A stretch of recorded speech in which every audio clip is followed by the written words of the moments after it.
because when we started to advocate inside the parliament, I progressively became sad because really few MEPs were keen on supporting us, and Barbara Lochbihler actually was one of them. And for this reason, I guess she deserves our utmost gratitude. However, after a long process, we finally achieved the nomination, even if he didn't get the candidacy, we didn't get the prize. So I want to give you an injection of positivity, actually, because yes, good news are now coming in, and probably Barbara Lochbihler is not here because she also has to be in Strasbourg, where an urgency resolution is going to be discussed about Ilham Tohti. And I think that this is a really, really positive sign, because it seems that these first achievements, like the candidacy for the Sakharov Prize, the Martin Reynolds, and so on, created a positive domino effect. So MEPs started to submit us some ideas, and I not only to support Ilham Tohti, but also all the Uyghur case.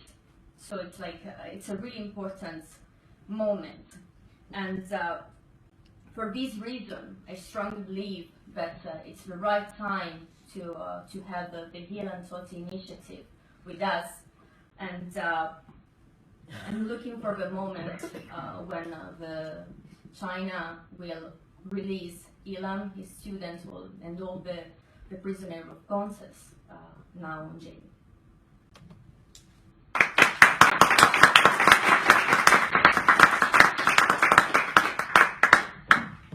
Dankeschön, Frau Gucci. Wir sind ganz im Zeitplan. Die Begrüßungsansprachen sind somit zu Ende. Vielen Dank nochmal an alle Redner. Wir kommen jetzt nun zum zweiten Teil, zur ersten Podiumsdiskussion, die moderiert wird vom Generalsekretär des Weltkongress der Uiguren, Dr. Isa. Herr Isa, Wort gehört Ihnen.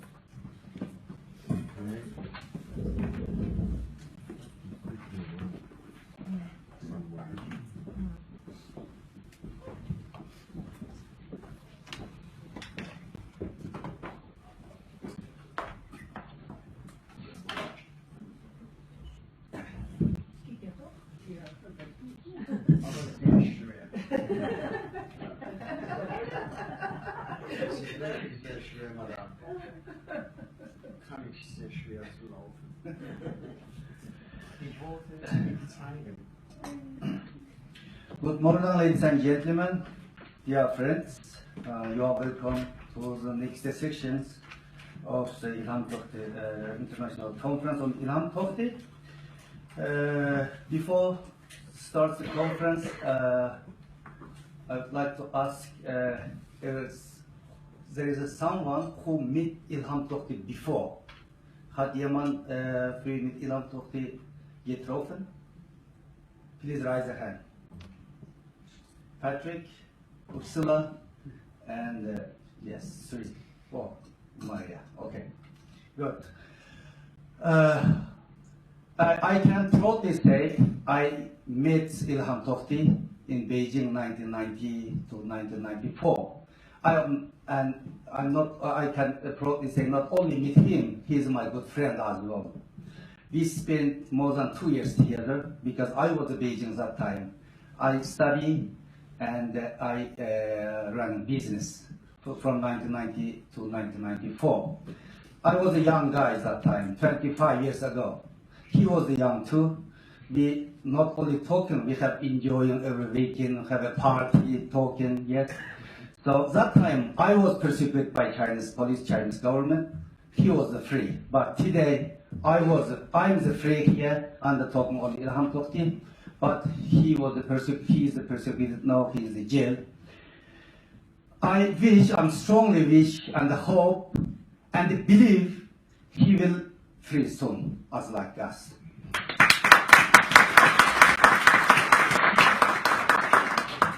So shall we start to the panel? There is 5 speaker panelists in these sections, and Mrs. Ingrid Virardo, and Professor Shan Robert, Professor Maria Holzman, and Vulkashi, and Vanessa Frangivilli. So we don't waste time and just start the panel. First, I would like to invite Mrs. Ingrid Virardo to the podium.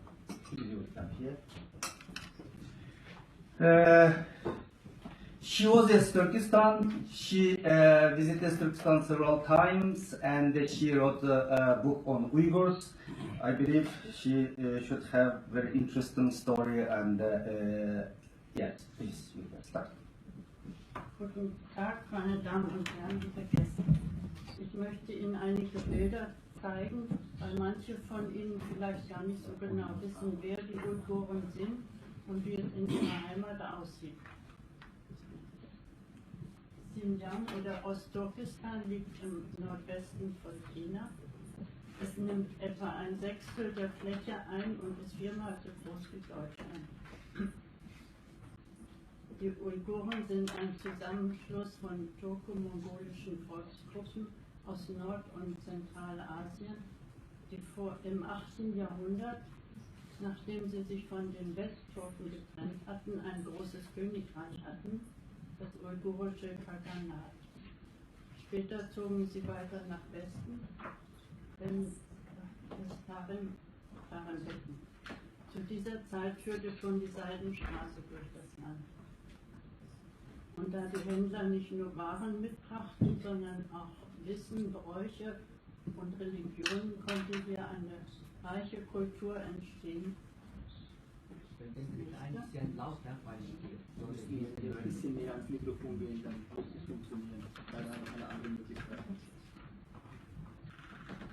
Vor allen Dingen der Buddhismus, aber auch Manichäismus und das nestorianische Christentum hinterließen eine Fülle von Kunstschätzen und alten Schriftdokumenten.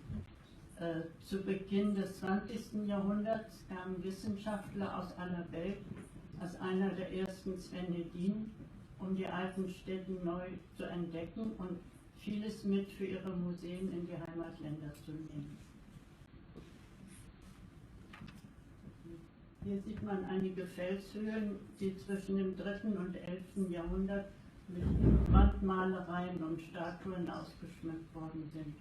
Heute ist vieles davon in den Museen, auch in Berlin. Ab dem 10. Jahrhundert setzte sich nach und nach der Islam durch. Auch in dieser Zeit wurden Kultur, Wissenschaft und Kunst gefördert. Yusuf Majid war zum Beispiel ein Maler und Philosoph. Die Königin von Yarkent hat Musik gesammelt, die 12 Bukam, die heute zum Weltkulturerbe der UNESCO gehören. Und Mahmud Kashgari hat ein Wörterbuch aller Turksprachen geschrieben und eine Weltkarte gezeichnet, so wie man sie damals kannte.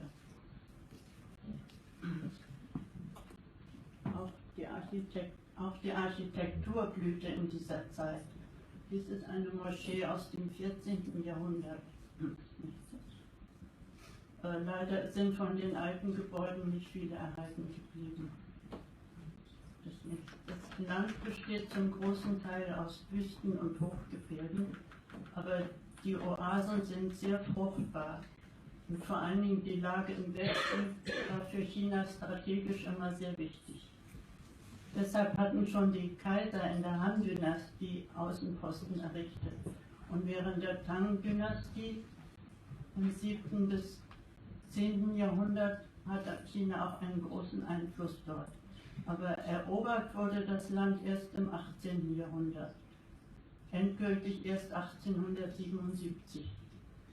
Wenn also China behauptet, schon immer ein Anrecht auf dieses Land zu haben, entspricht das nicht ganz der historischen Wahrheit.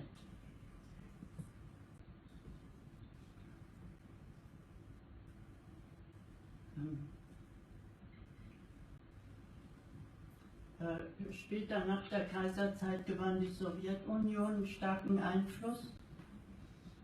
1933, 34 und 44 bis 49 waren die Uiguren als Republik Ostturkestan selbstständig.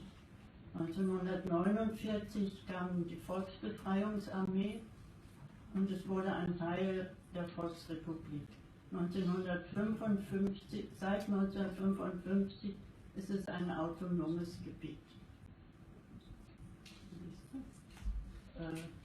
Schon Mao ließ viele Chinesen aus dem Osten umsiedeln, um die Wirtschaft voranzutreiben und Bodenschätze abzubauen.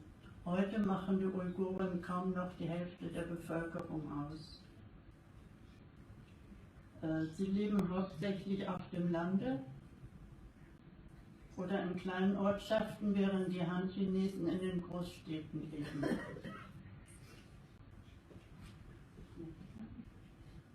Der Viehmarkt ist vor allem für die Männer ein wichtiges gesellschaftliches Ereignis. Die Gemeinschaft ist überhaupt sehr wichtig.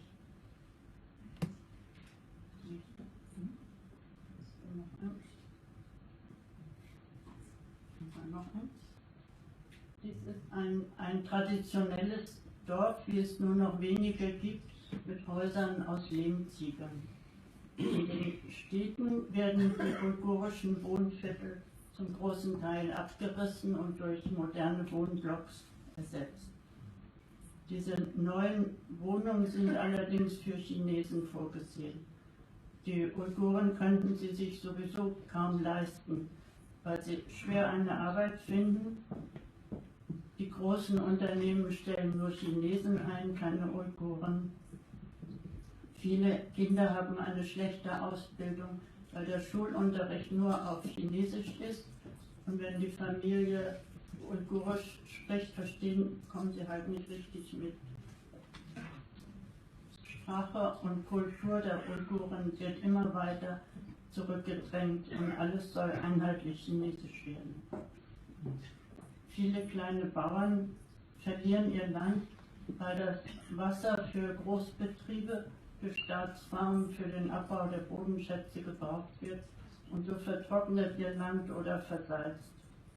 Oder es wird an Großinvestoren verkauft.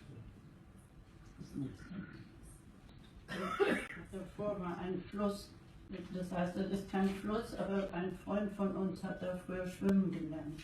Und es war so reißendes Wasser, dass seine Mutter immer Angst hatte. Weiter?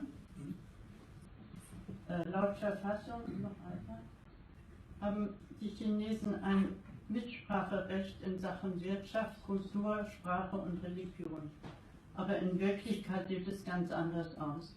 Sie werden als Menschen zweiter Klasse behandelt, werden überwacht, diskriminiert und was vielleicht am schlimmsten ist, allgemein verdächtig gefährlich zu sein. Das Vorurteil, sie seien Terroristen, Islamisten oder Separatisten ist allgemein verbreitet und wird von der Regierung und von den Medien ganz absichtlich propagiert. Weiter. Polizei und Soldaten patrouillieren durch die Straßen. Überall sind Kameras und Sprachkollektoren angebracht, sodass die Uiguren ständig Angst haben, etwas Falsches zu sagen oder zu tun. Sie werden für Kleinigkeiten verhaftet und manchmal verschwindet jemand einfach und die Familie erfährt nie warum.